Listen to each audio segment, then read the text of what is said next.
కుంభరాశి వారు ప్రస్తుతం ఏలినాటి శని చివరి దశను అంటే అంచె సాడే సాతిని అనుభవిస్తున్నారు. మీ రాశ్యాధిపతి అయిన శని భగవానుడు మీ ద్వితీయ స్థానంలో అంటే రెండో ఇంట్లో సంచరిస్తున్నారు.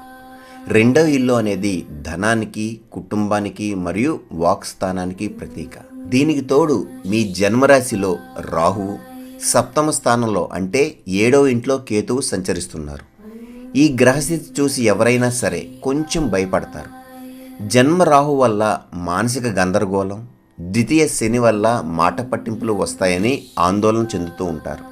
కానీ ఇక్కడే ప్రకృతి ఒక మహాద్భుతమైన వరాన్ని ఇస్తోంది.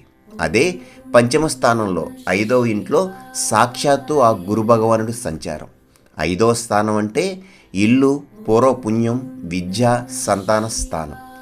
జ్యోతిష శాస్త్రంలో పంచమ గురువును ఒక సంజీవని లాంటి యోగంగా చెప్తారు. మీకు ఎన్ని కష్టాలు